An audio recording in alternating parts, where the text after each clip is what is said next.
नांदेड येथे होत असलेला हा पदवीधर मतदारसंघाच्या निवडणुकीच्या अनुषंगानं पदवीधर मतदार नोंदणी या अनुषंगानं माननीय लोकनेते बालाजी पाटील चाकूरकर या ठिकाणी नांदेड येथील शासकीय विश्रामगृहामध्ये ही छोटेखानी बैठक आयोजित केली आहे। या बैठकीचे अध्यक्ष माननीय लोकनेते बालाजी पाटील चाकूरकर यांच्या माध्यमातून ही बैठक होत आहे। महाराष्ट्रामध्ये ज्या काही पदवीधर मतदारसंघाच्या निवडणुका होऊ घातल्या आहेत त्या अनुषंगानं मतदार नोंदणी झाली पाहिजे। या अनुषंगानं मुख्यमंत्री युवा प्रशिक्षणार्थी महाराष्ट्रामध्ये साधारणतः 1,75,000 मुख्यमंत्री युवा प्रशिक्षणार्थी आहेत आणि त्या अनुषंगानं हे काही पोरं जे आहेत मुख्यमंत्री युवा प्रशिक्षणार्थी ती पोरं महाराष्ट्रात सगळ्या वेगवेगळ्या आस्थापनेवर काम करत असतात आणि यांचा कालावधी या ठिकाणी 11 महिन्याचा कालावधी पुढच्या महिन्यात संपत आहे।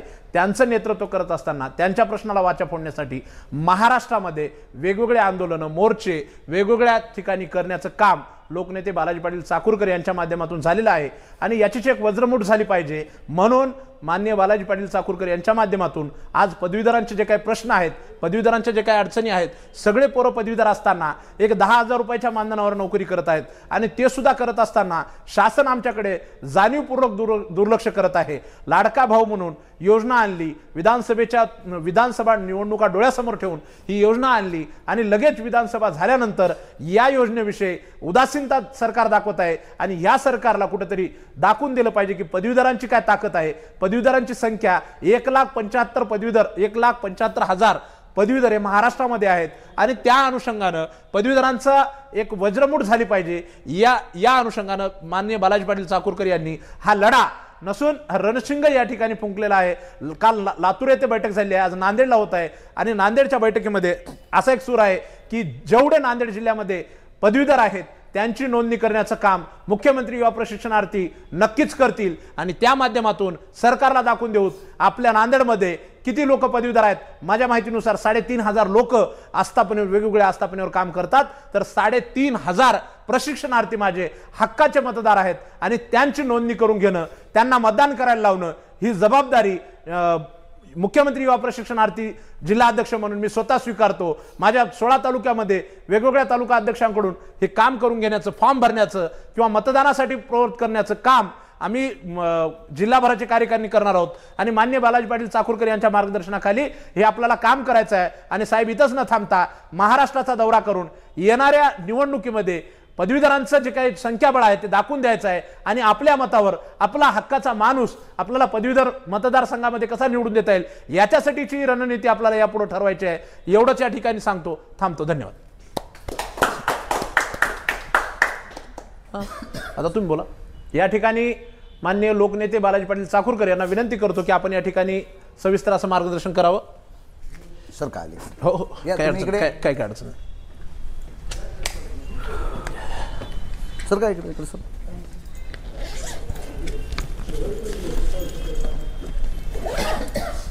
ओके। नांदेड जिल्ह्यातील प्रमुख पदाधिकारी बैठकीमध्ये उपस्थित आपल्या प्रशिक्षणार्थी सहाय्यक संघटनेचे नांदेड जिल्ह्याचे अध्यक्ष सन्माननीय संतोषजी तेलंग साहेब, नरेंद्रजी इंगोले आणि आता सगळ्यांची नावं मी घेऊ शकतो पण एखादं नाव कुणाचं जर विसरलं तर त्यांच्या नाराजीचा सामना आम्हाला करावा लागेल। त्यामुळे उपस्थित सर्व प्रिय पदवीधर भावांनो आणि बहिणींनो असा उल्लेख करून मी माझ्या 2 शब्दाला सुरुवात करतो।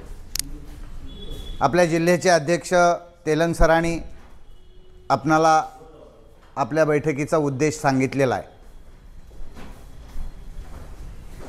आज संपूर्ण महाराष्ट्रामध्ये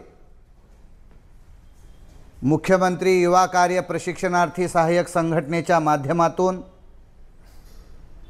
प्रशिक्षणार्थ्यांचा लढा आज परमोच्च शिखरावर पोहोचलेला आहे। 8 महिने झालं 10 महिने झालं आपण या विविध आंदोलनाच्या माध्यमातून राज्य सरकारला राज्यातल्या बेरोजगारीची दहाकता लक्षात आणून देण्याचं काम आपण टप्प्याटप्प्यानं करण्यामध्ये यशस्वी होत चाललेलो आहे आणि आपल्या या आंदोलनाचा परिणाम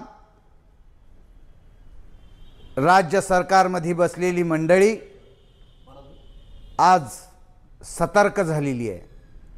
त्यांना असं वाटलं होतं की निवडणुकीच्या अगोदर लाडकी बहीण म्हणू, लाडका भाऊ म्हणू, यांना काहीतरी प्रशिक्षण देऊ आणि प्रशिक्षणाचा मानधन भत्ता देऊ, यांना खुश करू, हे घरला निघून जातील, आपलं इच्छित ध्येय साध्य करू, खुर्च्या आपण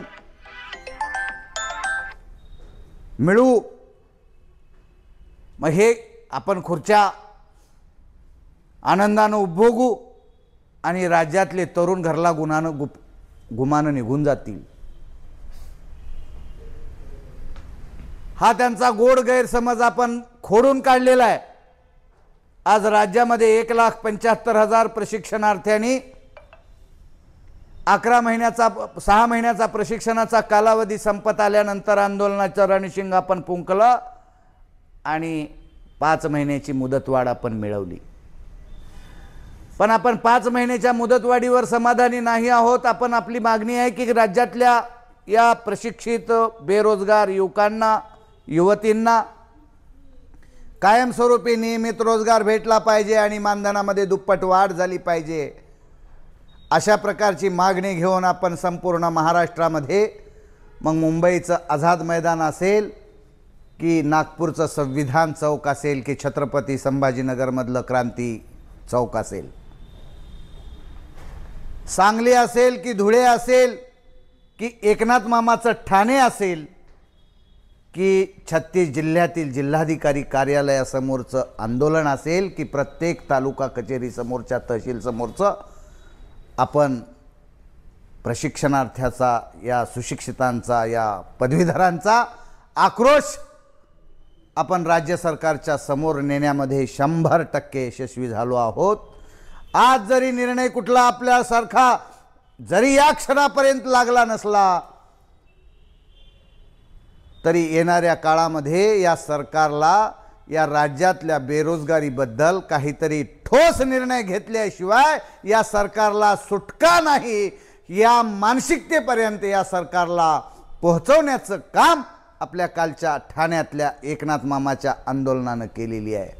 आता एकनाथ मामा माझे लाडके भाचे, लाडक्या भाच्या हा शब्दप्रयोग नव्याने करायला लागलेले आहेत। त्यांनी मान्यता दिली की आमच्या लाडक्या बहिणीचे मुलं आणि मुली मला मामा म्हणतायत आणि ते माझे लाडके भाचे आहेत, मला प्रेमानं बोलतायत। मग प्रेमानं मामा, भाचे, भाचा प्रेमानं बोलतात तोपर्यंत ठीक आहे, जोपर्यंत मामा नीट वळणावर येईल, बऱ्या बोलानं मामा वटणीवर येईल तोपर्यंत नीट बोलतात, आणि जर मामा वटणीवर येत नसल तर हे तुमच्या लाडक्या बहिणीचे पोरं आणि पुरीही शिकलेले आहेत, त्यांना कायदा माहिती आहे। लाडक्या भावाच्या प्रॉपर्टीमध्ये त्यांच्या आईचाही तेवढाच समान वाटा आहे, हे सुद्धा कायदा त्यांना माहिती आहे। जर मामा नीट वटणीवर येणा गेलं तर माझ्या आईचा हिस्सा टाक म्हणून तुमच्या प्रॉपर्टीमध्ये सुद्धा हिस्सा मागायला हे भाचा आणि भाची मागे पुढे पाहणार नाहीत, याची जाणीव त्यांना आपण करून दिली आहे। म्हणून राज्यातल्या बेरोजगार तरुणांना रोजगार मिळेल यात तीळ मात्र शंका नाही। येणाऱ्या काळामध्ये आता लवकरच आपण नाशिकमध्ये कुंभमेळ्याच्या अगोदर 2027चा कुंभमेळा आपला होण्याच्या अगोदर या राज्यातल्या बेरोजगार तरुणाचा कुंभमेळा आपण आपले हरिभक्तपरायण आदरणीय तुकाराम बाबा महाराज यांच्या नेतृत्वाखाली, कारण ते पण साधू आहेत, जे संधी साधणार नाहीत ते साधू कसले, मग त्या साधू असणाऱ्या आपल्या बाबांनी एक संधी साधण्याचा प्रयत्न केला आहे आणि आपल्या या सगळ्या प्रशिक्षणार्थ्याला भगवे वस्त्र घालून गोदा तटावर अनुष्ठान करून राज्य सरकारला सांगायचंय की आता एक तर आम्हाला रोजगार द्या, नाहीतर आम्हाला कुठल्या तरी मठावर बसवा. हाच संदेश आहे ना. कारण का 75% प्रशिक्षणार्थ्यांचे लग्न नाही आहेत. का नाही आहेत? नोकरी नाही म्हणून छोकरी नाही, आणि छोकरी नाही म्हणून लग्न नाही, सामाजिक स्वास्थ्य नाही. मग आता हे मोकळे असलेले कटाळे कुठं सोडावं? मग बाबांनी आयडिया रलवली, म्हणले ह्यांनाच भगवे वस्त्र घालू. मग सरकारला प्रतिकात्मक जाणीव करून देऊ, आणि मग प्रतिकात्मक ह्यांना भगवे वस्त्र घालून मग सरकार याच्यावर जर जागं झालं तर नका बाबांनो, आम्ही तुम्हाला नोकरी देतो. मग नोकरी दिले की कोणाही पुरीचा बाप छोकरी देईल आणि आपल्या पदवीधरांना चांगले दिवस येतील. हा त्या पाठीमागचा उद्देश आहे. अशा प्रकारे प्रतिकात्मक आपण ही लढाई लढत असताना येणाऱ्या डिसेंबर मधल्या हिवाळी अधिवेशनामध्ये जर त्या गोदा तीरावरून जर काही आपला प्रश्न सुटणाच गेला तर बालाजी पाटील चाकूरकर या हिवाळी अधिवेशनाच्या पूर्ण काळामध्ये प्राणांतिक उपोषण करून संपूर्ण प्रशिक्षणार्थ्याचं आंदोलन नागपूरमध्ये करणार आहे. मग मध्येच आता माझ्या डोक्यामध्ये काही निवडणूक नाही, माझ्या डोक्यामध्ये राजकारण नाही. मी निस्पृह भावनेनं मी तुमच्या या लढ्यामध्ये इतका अडकून गेलोय, तुमच्या प्रेमात पडलोय. मी एवढे सोन्यासारखे गोजिरे चेहरे, माझ्या मुलासारखे, माझ्या मुलीसारख्या माझ्या भगिनी आणि हे तरुण मुलं एवढे भेटले असताना मला दुसरं काहीच सुचना गेले सर. दिवस रात्र मला या बेरोजगार तरुणांचा प्रश्न सोडवण्यासाठी मला झोप सुद्धा माझी हरली आहे, झोप सुद्धा मला लागत नाही. असा या प्रशिक्षणार्थ्यांचा हक्काचा भाकरीचा लढा जिंकेपर्यंत स्वस्थ बसणार आणि या मानसिकतेमधून मी 10-11 महिन्यापासून लढत असताना मराठवाडा शिक्षक संघाच्या पदाधिकाऱ्यांनी माझी भेट घेतली. अनेकांनी मला फोन केले. आपल्या नांदेडच्या जिल्हाधिकारी कार्यालयावर निघालेल्या मोर्चामध्ये मराठवाडा शिक्षक संघाचे क्रमांक 2 वर असणारे उमेदवार सूर्यकांत विश्वासराव प्रत्यक्ष त्यांच्या पदाधिकाऱ्यांना सोबत घेऊन आपल्या आंदोलनामध्ये सहभागी झाले. आणि त्या सर्वांनी सांगितलं की पाटील साहेब, तुम्ही मराठवाडा पदवीधर मतदारसंघाची निवडणूक लढवा. आमच्या या मराठवाडा शिक्षक संघाच्या माध्यमातून आम्ही 1,00,000 सभासद मतदार नोंदणी केलेली आहे. आमची मतदार नोंदणी वेगानं चालू आहे आणि तुम्ही विधानसभे म्हणजे पदवीधर मतदारसंघाचे उमेदवार व्हा, आमचा पाठिंबा राहील तुम्हाला. महिना झालं चालू आहे ते खेळ. मी काही डोक्यातच घेतलं नाही, माझ्या डोक्यातच नव्हतं ना निवडणूक लढवायचं हा विषयच नाही आहे. पण 1 महिन्यापासून त्यांचा जेव्हा विषय डोक्यामध्ये ते घालत होते तेव्हा काही प्रशिक्षणार्थी पण आपल्यामधून बोलत होते, कमेंटमधून म्हणा, प्रत्यक्ष म्हणा, फोन करून म्हणा. आणि ठाण्यामध्ये सुद्धा झालेल्या आंदोलनामध्ये एक प्रशिक्षणार्थी उठला, साहेब म्हणला तुम्हाला आमदार आम्ही पदवीधर मतदारसंघातून करू.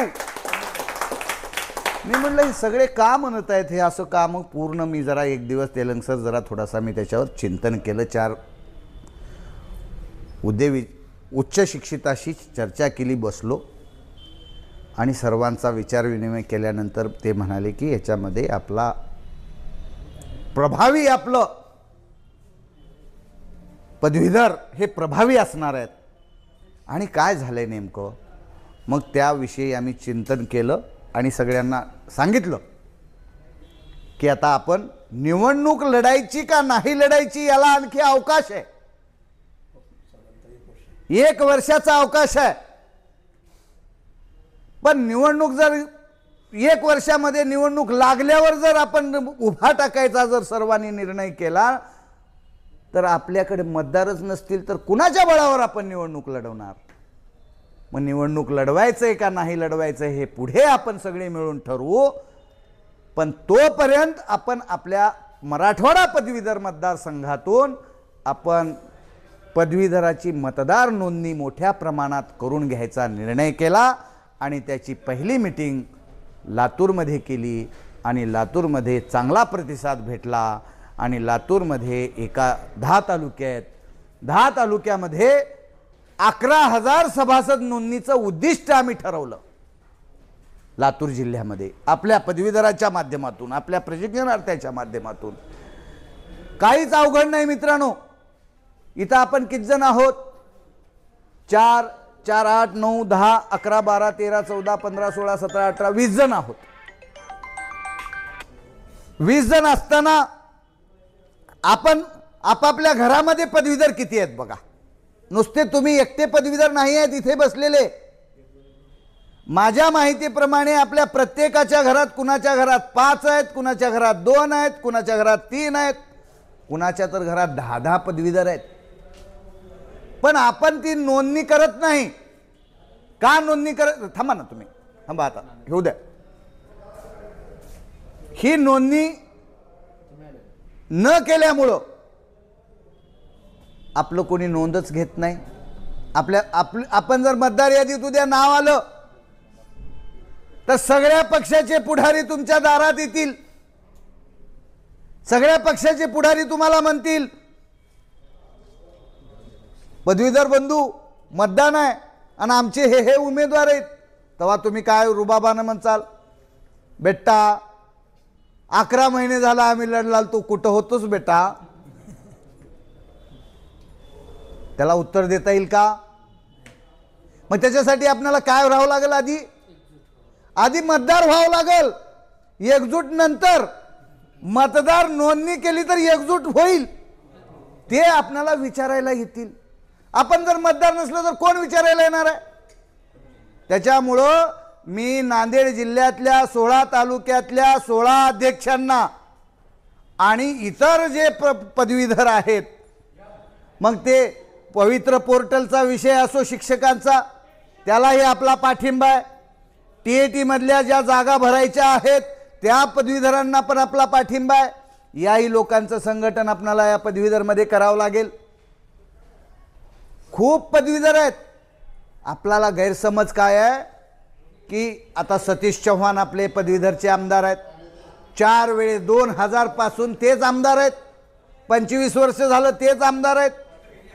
4 टर्ममध्ये आपल्याला काय वाटतं की पदवीधरचा आमदार कोण असतो? तर संस्था चालक असतो.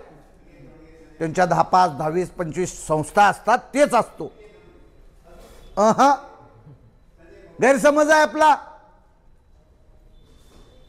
त्या संस्थेचा जो संस्था चालक आहे त्या संस्थेतल्या मतदाराला सुद्धा तो नको असतो.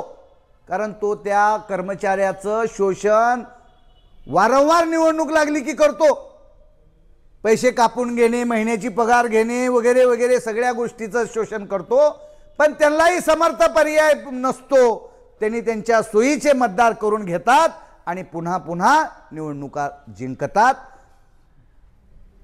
त्या संस्थेमध्ये असतील 1000 सभासद मतदार त्यांच्या एकेकाच्या, पण बेरोजगार आणि हताश, उदास, भकास, रेताड झालेले लाखो मतदार पदवीधर आहेत. या लोकांची जर एकजूट केली आणि या सर्वांचं जर मतदार नोंदणी केली तर आपणाला त्या संस्थेमध्ये जाऊन मत सुद्धा मागायची गरज पडणार नाही. आपल्या बेरोजगार तुम्ही म्हणसाल आता ठीक आहे बाबा, आम्ही कस्तर करून आता एवढी वेळ एक मतदार नोंदणी करू. मग मतदार नोंदणी केल्यावर आम्हाला काय फायदा होणार आहे? तुम्ही आमदार होचाल, आम्हाला पदवीधराला काय फायदा आहे? मित्रांनो, मी आमदार होईन का नाही होईन मला माहित नाही, पण मी कामदार हा मरेपर्यंत असणार आहे. आणि कामदार म्हणून या राज्यातल्या सुशिक्षितांना, या राज्यातल्या आता प्रशिक्षितांना आणि बेरोजगारांना त्यांच्या शिक्षणाचा पुरेपूर फायदा मिळाला पाहिजे. त्याला पुरेपूर त्याचं संरक्षण मिळालं पाहिजे. 30-30 वर्ष 35 वर्षापर्यंत वयापर्यंत पोहोचलेली ही मुलंही 2-5 मार्कांना अपात्र ठरली स्पर्धा परीक्षामध्ये म्हणून ते 100% नालायक नाही आहेत हे सरकारला सांगत असताना, हे सरकारला ठणकावून सांगत असताना राज्यामध्ये अडाणी अशिक्षित असणाऱ्या मजुराला रोजगाराची हमी देणारा कायदा आपल्या राज्यामध्ये आहे. मग अशिक्षितांना रोजगाराची हमी देणारा कायदा आपल्या राज्यात असू शकतो, तर या सुशिक्षितांना, या प्रशिक्षितांना 5-5 पदव्या संपादन करून वयाची 30 पूर्ण केलेल्या 35 पर्यंत पोहोचलेल्या या युवकांना काय संरक्षण आहे याचा जाब त्या सभागृहामध्ये विचारला जाईल. आणि या प्रशिक्षितांना आणि या सुशिक्षितांना त्यांच्या एज्युकेशननुसार त्यांना त्यांचं संरक्षण मिळालं पाहिजे आणि त्यांच्या एज्युकेशननुसार त्यांना रोजगाराची हमी देणारा कायदा त्या सभागृहामध्ये पास करून घेणारा माणूस त्या सभागृहामध्ये पाहिजे. यासाठी आपल्याला मतदार नोंदणी करणं गरजेचं आहे. आणि जर 14 राज्यामध्ये 14 आहेत, 7 शिक्षक मतदारसंघातले, 7 पदवीधर मतदारसंघातले, 14 मतदारसंघात आज आपण निर्णायक आहोत.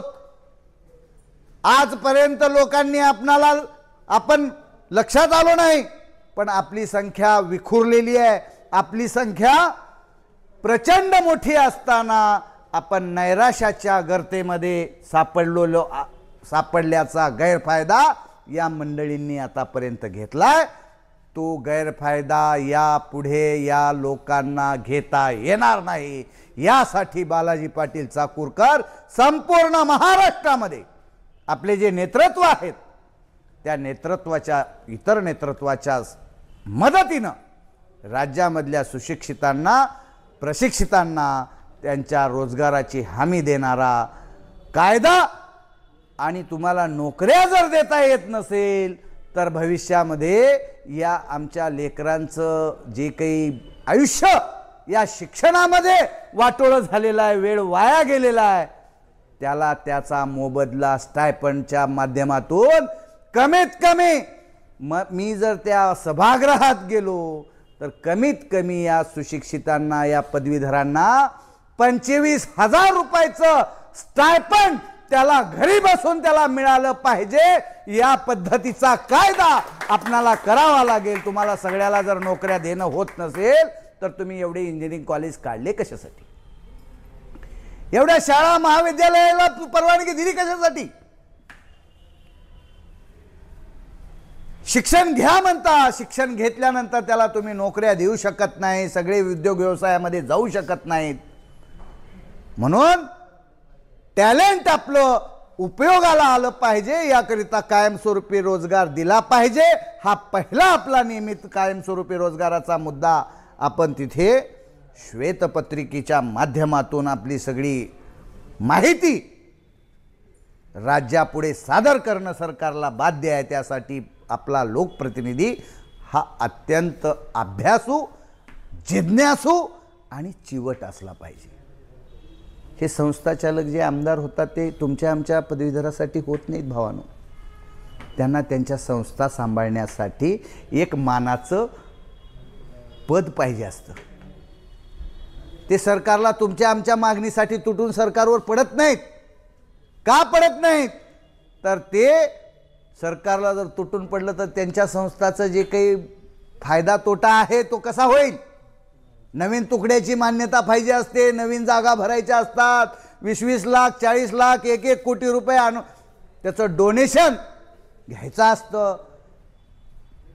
त्यामुळे तुमच्या आमच्यासाठी पोट तिडकीनं ते आमदार सभागृहामध्ये मांडणी करू शकत नाहीत.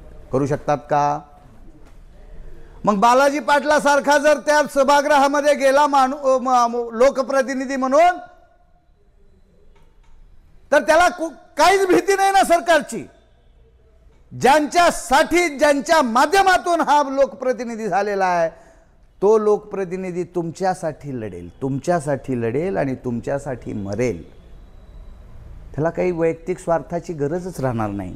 आता तुम्हाला माझा स्वभाव कळलेला आहे, पटलाय का नाही माहित नाही. 11 महिन्यात मी काही स्वार्थ ठेवलो? मला निवडणूक लढवायचंय मला माहित होतं, माझ्या डोक्यात सुद्धा नव्हतं. निष्प्रह आणि निस्वार्थ बुद्धीनं आपण तुमच्या या लढ्यामध्ये एक एक महिना घर सोडून मी आज तुमच्यासाठी म्हणजे या सुशिक्षितासाठी प्रशिक्षितासाठी वेळ देतोय. मी काही उपकार करत नाही, हे माझं कर्तव्य आहे. मी कर्तव्य म्हणून करत असताना लोकांच्या मधून तुम्ही निवडणूक लढवावी अशा प्रकारचा एक मतप्रवाह पुढे आलेला आहे. त्या मतप्रवाहाचा आदर राखून आपण येणाऱ्या काळामध्ये योग्य निर्णय घेऊ. त्या योग्य निर्णयासंदर्भात तुमच्या सर्वांशी मी चर्चा करून तुमच्या सर्वांचा जर पाठिंबा असेल तर आपण पुढचा प्रवास आणखी चालू करू.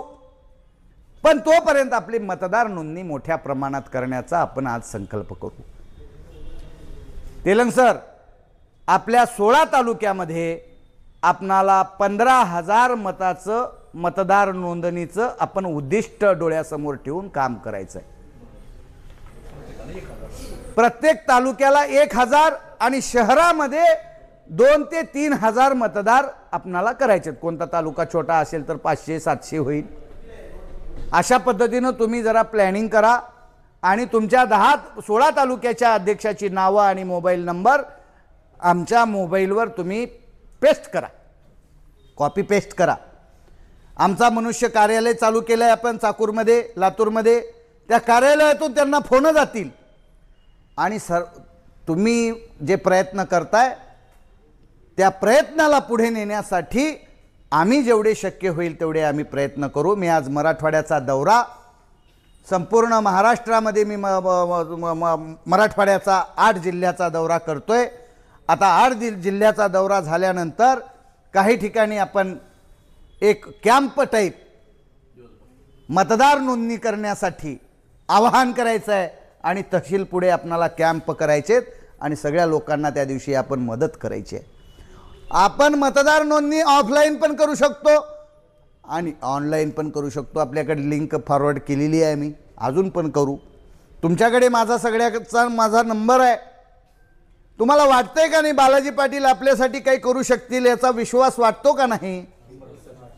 मग हे जर वाटत असेल तर तुम्ही जरा जबाबदारी घेऊन मतदार नोंदणी करण्याचं उद्दिष्ट 15,000चं पूर्ण करावं लागेल. करणार का 15,000चं उद्दिष्ट पूर्ण करणार? मग हा ठराव आपण आज 15,000 मतदार नोंदणी नांदेड जिल्ह्यामध्ये करणार. याचा ठराव आपण टाळ्याच्या कडकडाटामध्ये पास करा आणि टाळ्या वाजल्या की घरला निघून जा. पुन्हा मतदार नोंदणी नाही, काही नाही, असं होता कामा नाही. बरोबर आहे? त्याच्यामुळे मला विश्वास आहे, तुमचा जसा माझ्यावर विश्वास आहे तसा माझाही तुमच्यावर विश्वास आहे की तुम्ही नक्कीच पदवीधर मतदार नोंदणीमध्ये अग्रक्रमानं सहभाग नोंदवून आपल्या नांदेड जिल्ह्यामध्ये जास्तीत जास्त खूप आहेत हो, लाखावर आहेत. ठरवलं तर आपण नांदेड जिल्ह्यात 50,000 करू शकतो. 50,000 शिकून बेरोजगार एकेका घरात 3-4 आहेत हो. एकेका घरात होईल तेवढं जेवढे आपण पायपीट करू. 10 दिवस आहेत आपल्याकडे. 6 नोव्हेंबर ही तारीख आहे.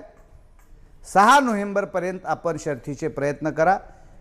तुम्ही 6 नोव्हेंबरपर्यंत मतदार नोंदणीसाठी 10 दिवस द्या. मी तुम्हाला आयुष्य समर्पित करतो. आयुष्यभर मी तुमच्यासाठी आयुष्यभर कधीच काही मागणार नाही तुम्हाला. एक पसंती आणि मतदार नोंदणी. त्याच्यानंतर तुम्ही मला 24 तास कामं सांगा. 24 तास तुम्हाला कधीच अनुभव असा वाईट येणार नाही की बालाजी पाटलाला आपण फोन केलो आणि तो मोबाईल रिसीव करत नाही, तो उत्तर बरोबर देत नाही, त्यांच्याकडून सहकार्य होत नाही, असा चुकीचा अनुभव कधीच येणार नाही. एखादी फोन मिस झाला तर मी कालांतराने 1-2 घंट्यांनी फ्री झाल्यानंतर माझा रिकॉल येईल. फार काही महत्त्वाचा असेल तर मेसेज टाका आणि आपण आपले प्रश्न सोडवून घेऊ. त्यासाठी मी कटिबद्ध आहे. तुम्ही मतदार नोंदणीसाठी कटिबद्ध राहा. ओके, आपण अगदी थोड्या सूचनेवर तेलंग सर तुम्ही काय चळवळीतला कार्यकर्ता कसा मी तुम्हाला आझाद मैदानावर बघितलंय, तुमच्या आंदोलनामध्ये पण समाजाच्या आंदोलनामध्ये तुम्ही अग्रेसिव्ह फार ॲक्टिव्ह व्यक्तिमत्व आहे. प्रत्येक व्यक्तीमध्ये तशी स्किल आहे. उद्या जर तुमचा हक्काचा आमदार झाल्यावर तुम्हाला किती वजन येईल का नाही? म्हणजे आपण सुद्धा कोणीतरी आहोत हे दाखवून देण्याची ही वेळ आहे. सरकार, हम सरकार नहीं लेकिन सरकार से कम नहीं, हे दाखवून द्यायची आपल्याला धमक आणि क्षमता आपल्यामध्ये आहे. पण आपल्यातली क्षमता आणि धमक, आता ठीक आहे, काही आपल्या लोकांना पदवीधरांना काही वयाची लिमिट क्रॉस केलेल्यांना आपला या लढ्याचा फायदा होणार नाही, पण त्यांच्या मुलाबाळांना 100% होईल. सगळं काही आपल्यालाच मिळावं म्हणून असते का? आता मी तर कशासाठी आलतो मलाच माहित नाही. हे राज्यातले सगळे लेकरं माझे लेकरं, ह्यांचं काहीतरी कल्याण झालं तर मला ह्यांच्या चेहऱ्यावर जर आनंदाचं जर छटा दिसली, तीच आनंदाची छटा बघितलं की मला आनंद वाटेल म्हणून मी आलतो. मला आमदार व्हावं नाही व्हावं हे काहीच डोक्यात नव्हतं. पण हे सगळ्या प्रामाणिकपणानं केलेल्या कामाचं फळ हे केव्हा ना केव्हा मिळतं, ते हेच फळ आहे. त्याला काही वेगळी काही क्लप्त्या करावं लागत नाही. हा अनुभव मला तर आलेला आहे. आपण केलेलं सत्कर्म वाया जात नाही. फळ आज नाही मिळणार, पण ते वाया जात नाही, ते सेविंग असते. त्याच्यामुळे सत्कर्म करत राहायचं. ते सत्कर्म बालाजी पाटील चाकूरकर आजन्म करेल आणि तुमच्या बेरोजगारांच्या कायमस्वरूपी नियमित रोजगारासाठी 100% लढेल, सरकारशी भिडेल आणि जिंकेल. सोपी गोष्ट आहे का देवाभाऊच्या अंगावर जायचं? नागपुरात ते म्हणले मला किती आंदोलन करून काय होतंय बालाजी पाटील, तुम्ही आता आंदोलन करू नका, तुमचं बघा म्हणले मला जरा, म्हणजे माझं कल्याण करतो म्हणले. सांगायचं तत्व हे कवा म्हणले? तुमची ताकद माझ्या मागे दिसू लागली, येऊ लागली आहे, असं वाटायला लागलं की माझं कल्याण करण्यापुरतं आले. त्याच्या आधी मला विचारलाल ते का? मग तुमच्या ताकदीमुळे माझा जर तिथं वजन वट वाढत असेल तर मी तुमच्याशी बेईमानी करू का? मग मी तुमच्याशी जर बेईमानी केली तर मी माझ्या आईवडिलाशी बेईमानी केल्याच्या सारखंच आहे ना. त्याच्यामुळे तुम्हाला सोडून मला जर या राज्याचं मुख्यमंत्री पद जरी देणार असतील तर ते मी घेणार नाही. मला तुम्हाला काहीतरी देऊन मग मला काहीतरी मिळालं तर मी त्याचा स्वीकार करेन, आणि ते सुद्धा जनतेच्या कल्याणासाठी उपयोगात आणेन. ठाण्यामध्ये वाघाच्या जबड्यात घालुनी हात मोजितो दात, जात ही आमुची पहा चाळूनी पाने आमुच्या इतिहासाची, पुरुष काय पण स्त्रिया ही लढल्या विरांगना झाशीची, दाभाड्याची उमा आणि कित्तूरची चन्नम्मा पहा चाळूनी पाने आमुच्या इतिहासाची, असं म्हणत त्या ठाण्यामधल्या वाघाच्या जबड्यात हात घालून सांगितलं, या बेरोजगारांना तुम्हाला वाऱ्यावर सोडता येणार नाही आणि या प्रशिक्षित बेरोजगारांना तुम्हाला कायमस्वरूपी नियमित रोजगार द्यावा लागेल. असं त्यांच्या ठाण्यात जाऊन त्यांच्या छाताडावर थाय थाय थाय नाचणारा हाच बालाजी पाटील चाकूरकर. साधी गोष्ट आहे का? तेलंग सर, परमिशन नसताना, परवानगी नव्हती, बिलकुल परमिशन नसताना लेखी परवानगीच नव्हती, तरी बालाजी पाटील चाकूरकराला हात लावू शकले नाहीत. कारण बालाजी पाटील चाकूरकराला जर हात लावलं तर ते महाराष्ट्रातला मनोज जरांगे पाटलाला हात लावून बघितले, ते मराठ्याचा नेता झाला. बालाजी पाटील चाकूरकराला जर आपण हात घातला तर तो संपूर्ण समाजाचा नेता होईल आणि संपूर्ण महाराष्ट्रातल्या तरुणाच्या गळ्यातलं ताईत होईल ही भीती त्यांना वाटली म्हणून हिम्मत झाली साहेब. मला तर चिरडून टाकले असते. फार बारीक आहे. पण जो मुद्दा घेऊन आपण राज्यामध्ये फिरतोय ती युवा शक्ती नेपाळ नुकतंच झालेला आहे. सरकार आता घाबरू लागले. युवकाच्या नादाला लागायच्या मानसिकतेत सरकार नाही. म्हणून युवकांनो मी आपल्या माध्यमातून राज्यातल्या युवकांना मराठवाड्यातल्या युवकांना आवाहन करतो, हताश होऊ नका, निराश होऊ नका. भविष्य तुमचं आहे आणि तुमचं भविष्य तुम्ही स्वतः घडवू शकता. तुमचं भविष्य घडवणारा दुसरा कोणी जन्माला आलेला नाही. तुमचं भविष्य तुमच्या हातात आहे. म्हणून आपण सगळे संघटित व्हा.